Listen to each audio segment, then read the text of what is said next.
საღამო მშვიდობისა ბავშვებო, ნინო მარგველაშვილი ვარ, ვაგრძელებ წიგნების კითხვას. დღეს არის 68-მე დღე და დღეს ვუბრუნდები ერიკ კარლს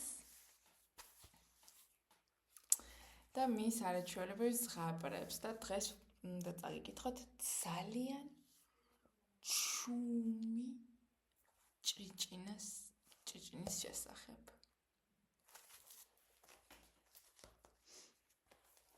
ყველა ილუსტრაციაც ნახატიც ეკუთვნის ერიკს. ერიკი გვწერს, არსებობს 4000 განსხვავებული სახეობის ჭრიჭინაო.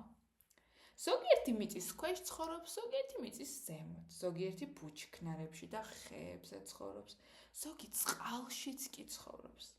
როგორც მამრობითი, ასევე მდედრობითი ჭრიჭინებს ხმები ესმით. ანუ მამაკაც ჭრიჭინასაც და გოგო ჭრიჭინასაც ესმის ხმები, მაგრამ მხოლოდ კაცი ჭრიჭინა გამოსცემს ხმებს. ჭრიჭინის ხმები მოგისმენიათ? ღამღამობით ძალიან კარგად ისმის ხოლმე ზაფხულში განსაკუთრებით.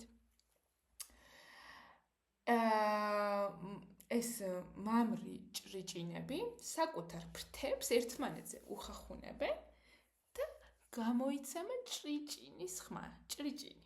ზოგიერთი ადამიანი ამბობს, რომ მათი ხმები სიმღერასაც კი წააგავს.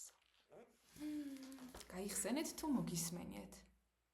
სოფელში დასასვენებლად ხშირად არის ხოლმე, რომ თან სიცხეში განსაკუთრებით შეება მინდორში გახვიდეთ და ჭრიჭინების ჭრიჭინა ხმები გესმოდეთ.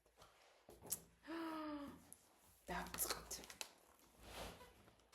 ერთ თბილ დღეს პატარა კვერცხიდან პატარა ჭრიჭინა მოევლინა. კეთილი იყოს შენი მოვლინება. დაიჭრიჭინა დიდმა ჭრიჭინამ, საკუთარი ფრთები ერთმანეთზე გაახახუნა. პატარა ჭრიჭინასაც უნდოდა რომ პასუხი გაეცა. გაახახუნა თავისი ფრთები ერთად, მაგრამ არაფერი არ მოხდა. ხმა ვერ გამოსცა. დილა მშვიდობისა ჩაიშხვილა აზიურმა კალიამ. ჰაერში ბზრიალით. პატარა ჭრიჭინასაც უნდოდა პასუხის გაცემა, ამიტომ ფრთები ერთმანეთზე გაუსვა. არაფერი მოხდა. ხმა ვერ გამოსცა.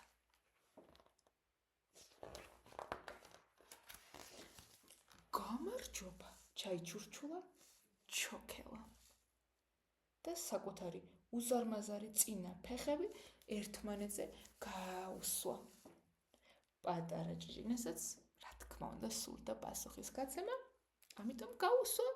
საკუთარი ფრთები გაუხახუნა ერთმანეთს, მაგრამ არაფერი მოხდა. ხმა არ გამოვიდა. კარგ დღეს გისურვებ. დაიხრამუნა ხრაშუნით უთხრა მუხლუხო მატლმა, რომელიც ვაშლიდან გამოძრა.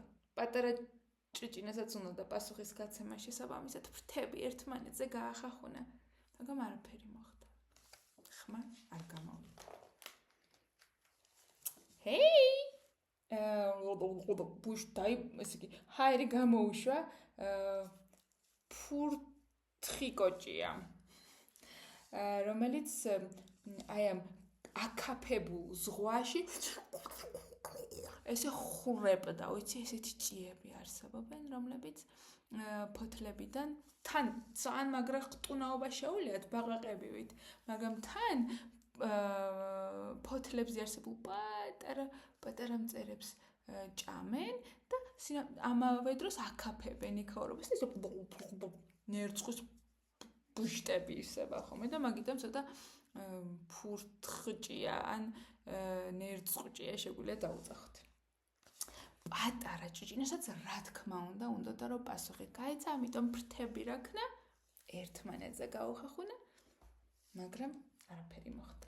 ხმა ვერ გამოსცა. შუადღე მშვიდობისა დაიჭრიჭინა ნამდვილმა ჭიჭინობელამ, რომელიც ტოტზე იყო მიმაგრებული, ესე ჩამოკიდებული. პატარა ჭიჭინასაც უნდა და პასუხის გაცემა, ამიტომ ფრთები ერთმანეთზე გაახახუნა, მაგრამ არაფერი მოხდა. ხმა ვერ გამოსცა. როგორ ხარ? ბაზი. ფუტკარის გავს, მაგრამ ბაზი ქვია თურმე. ბაზმა ესე ერთი ყვავილიდან მეორე ყვავილზე გადასვლისას გემრიელად ჩაიღიღინა. პატარა ჭიჭინასაც უნდა და პასუხის გაცემა. შესაბამისად ფრთები ერთმანეთზე გაახახუნა. მაგრამ არაფერი მოხდა. ხმა ვერ გამოსცა. საღამო მშვიდობისა. დაიბზრიალა და დაიზუზუნა ნემსიკლაპია. და წყლის ზედაპირზე ესე ლამაზად დასრიალებდა. ნემსიკლაპია. პატარა ჭიჭინასაც უნდა და პასუხის გაცემა. შესაბამისად ფრთები ერთმანეთზე გაახახუნა, მაგრამ არაფერი მოხდა. ხმა ვერ გამოსცა. ღამე მშვიდობისა და წუილეს კოღოებმა, რომლებიც ვარსკვლავებს იცეკვებოდნენ. ან ვარსკვლავებს შორის ცეკვავდნენ. პატარა ჭიჭინასაც უნდა და პასუხის გაცემა. ამიტომ ფრთები ერთმანეთზე გაახახუნა, მაგრამ არაფერი მოხდა. ხმა ვერ გამოსცა. ღამის პეპელა დასრიალებდა ჩუმად ღამით.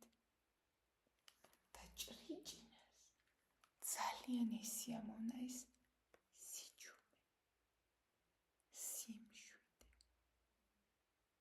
სიცარიელე.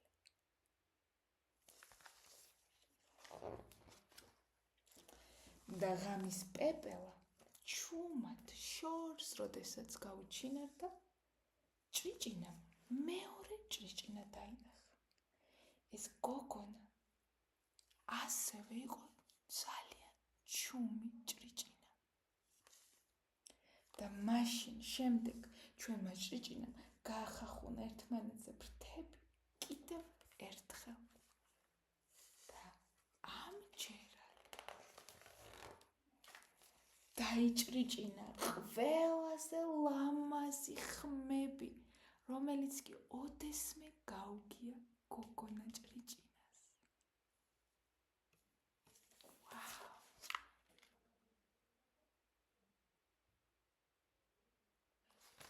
დასასრულ.